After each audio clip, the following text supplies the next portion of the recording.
Très bonjour, très chers frères et sœurs. Merci de me recevoir chez vous. C'est encore une fois votre frère, le frère Raphaël. Maintenant, là, je vais parler de la clé pour recevoir la bénédiction de Dieu. Je vais accompagner cela vraiment d'un témoignage. Et, et vous allez voir que vraiment ça fonctionne. J'aimerais insister sur la prospérité. La prospérité ne veut pas dire. Moi, je ne sais pas, peut-être qu'il y a des chrétiens qui ont des milliards, hein.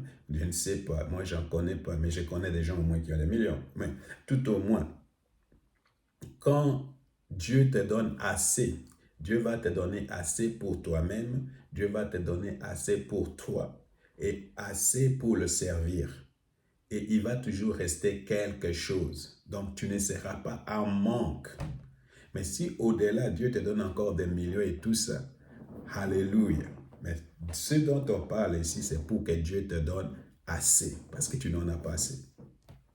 Alors, il ne faut pas oublier que l'argent, ce n'est pas l'argent qui est un problème, mais l'argent, la façon dont nous faisons avec l'argent répond à tout. Nous avons dit que l'argent, c'est bien, alors il faut changer notre attitude par rapport à l'argent. Mais changer l'attitude par rapport à l'argent, ça veut dire c'est moi qui gère l'argent et l'argent ne va pas me gérer. C'est moi qui gagne l'argent et l'argent ne va pas me gagner. C'est moi qui domine sur l'argent et l'argent ne va pas me dominer. Le problème, beaucoup de chrétiens sont dominés, gérés, conduits par l'argent. Alors j'ai fait une observation. Et mon observation est que les gens du monde, les non-chrétiens, gèrent mieux les ressources ou les ressources, c'est que Dieu leur donne, mieux que les chrétiens. Je vais répéter ça. C'est seulement un constat. Les gens du monde qui ne connaissent pas Dieu gèrent mieux que les gens qui connaissent Dieu. Gèrent mieux que les gens qui vont à l'église. Problème sur quoi? Beaucoup d'entre nous, nous sommes allés à l'école. On nous a appris à lire. On nous a appris à écrire. Mais on ne nous a jamais appris à gérer. On ne nous a jamais appris à gérer un foyer, à gérer nos relations, à gérer l'argent. Alors, ce sont ces choses-là qu'il faut apprendre à l'église. À l'église, on ne va pas t'apprendre à lire. Peut-être, il y a des églises qui le font, tout ça, c'est le service social de l'église. Mais à l'église, là, c'est vous apprendre comment tu peux vivre. Alors, il faut vous dire que moi-même, j'ai fait la gestion financière. Et non pas seulement j'ai fait la gestion financière. Ici, j'ai fait encore des formations de comptabilité. Et non pas seulement des formations de comptabilité. J'ai un doctorat. Mais personne ne m'a appris à gérer l'argent. Je ne savais pas gérer l'argent. Dieu merci, Dieu m'a donné une femme qui sait gérer. C'est pour cette raison que quand tu te maries aussi, tu dois savoir vraiment quand vous voulez vous marier là, parler sur l'argent parce que l'argent c'est l'une des sources de troubles, de séparations, de discordes, de divorces dans les familles. Comment on gère l'argent? Alors Dieu m'a fait grâce, j'ai une femme qui gère l'argent. Elle gérait toujours avant. Mais il y avait un moment, et je me souviens, nous sommes allés aux États-Unis. Et quand nous sommes allés aux États-Unis, nous sommes rentrés, nous étions à New York. De New York, nous sommes revenus ici, nous étions à Washington. Et ce qui nous a coûté le plus, nous dormions dans les hôtels les plus chers. Il y avait même un hôtel juste en face de la Maison Blanche, le Sofitel Hotel. On a dormi là-bas. Moi, j'ai dormi là-bas. Hein? Et ça a coûté énormément d'argent. Ce qui a fait que quand nous sommes rentrés de là ici, il y avait un trou énorme dans nos finances. Un trou énorme. Cela à donner la sagesse et à mes enfants et à moi-même et à tout le monde. Ce qui a fait que, depuis ce jour-là, ma femme a commencé à écrire toutes les dépenses, ce qui entre et ce qui sort. Tout ce qui entre et tout ce qui sort. Quand nous allons acheter, Dieu merci, elle se met à regarder nos comptes et tout ça. Pourquoi elle fait cela? Elle est en train de gérer. Parce que Dieu ne va jamais te bénir si tu ne peux pas gérer. Alors, la clé pour vraiment profiter de la bénédiction de Dieu, de la prospérité divine, c'est quoi? C'est la gestion, la bonne gestion. La bonne gestion. Il faut être un administrateur. Il faut être prêt à rendre compte. Il faut savoir que tout ce que tu as ne t'appartient pas. Ça appartient à Dieu. Et un jour, Dieu va te demander les comptes. Alors, à partir de ce moment, si tu es un administrateur, tu commences à bien administrer, à bien gérer. Tu comprends? Et tu commences à bien gérer. Il faut gérer ce que Dieu te donne. Il faut savoir, ça c'est pour Dieu, ça c'est pour nous. Et de ce qui est pour nous, nous allons utiliser tel. Voilà comment les gens deviennent prospères. Alors, il y a un exemple dans Luc chapitre 16, versets 1 à 8. Je ne veux pas lire tout cela, mais je vais lire les derniers versets. Je vais lire les versets 7 et 8. Je vais lire. C'est lui qui est fidèle dans les moindres choses. Alors, car les enfants de ce siècle sont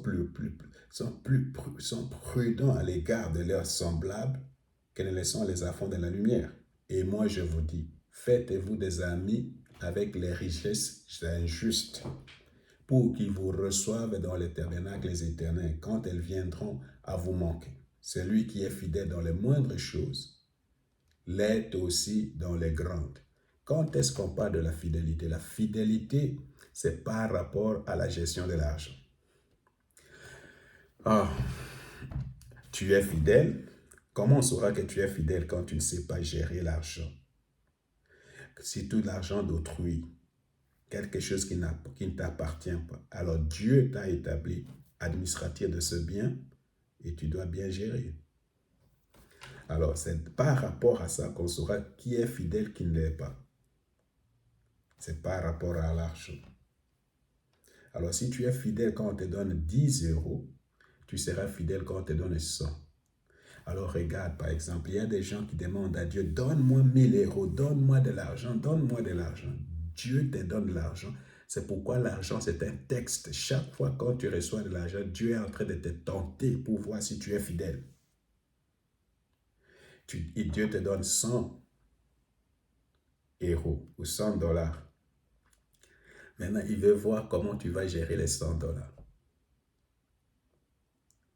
Alors, quelqu'un va dire, Dieu m'a donné 100 dollars, je vais donner 10% pour Dieu. Il met les 10% chez Dieu.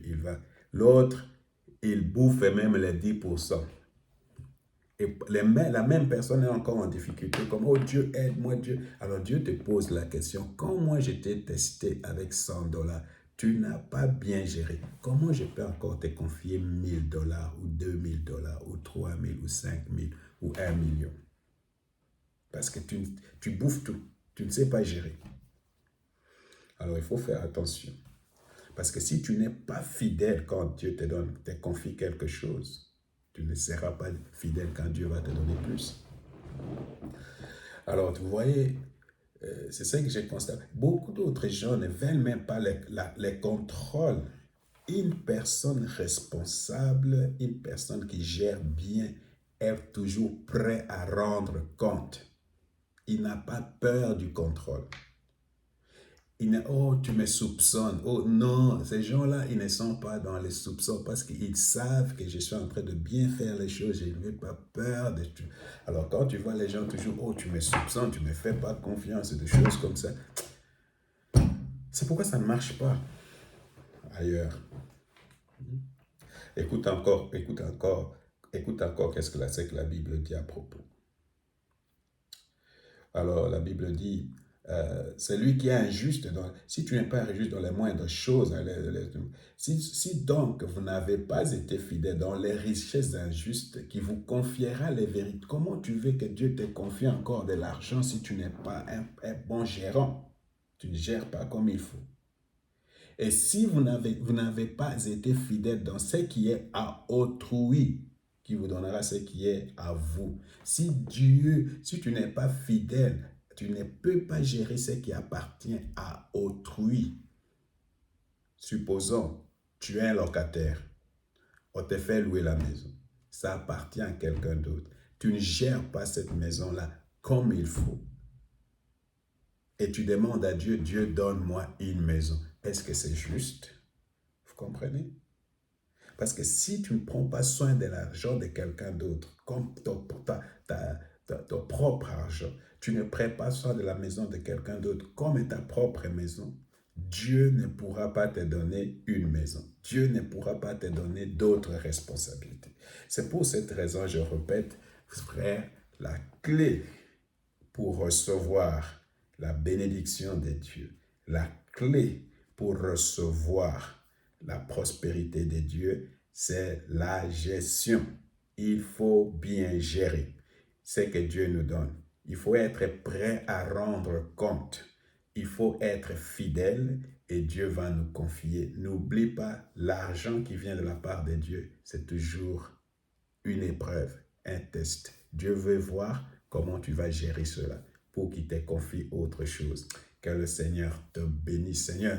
Vraiment, je te dis merci, Seigneur de gloire. Merci. Pardonne-moi là où je n'étais pas un bon gérant. Seigneur, c'est ma décision aujourd'hui de bien gérer. Je vais savoir distinguer ce qui t'appartient et ce qui m'appartient. Merci, Seigneur, parce que je vais être fidèle dans les petites choses. Je vais être fidèle avec l'argent que me donne. Je vais gérer l'argent que tu te donne. Je vais savoir distinguer ce qui t'appartient et ce qui m'appartient.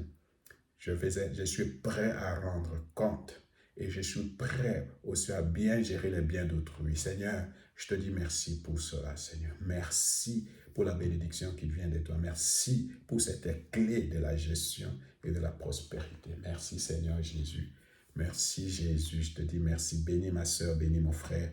Et c'est dans le nom de Jésus nous prions. Merci, Seigneur Jésus. Amen.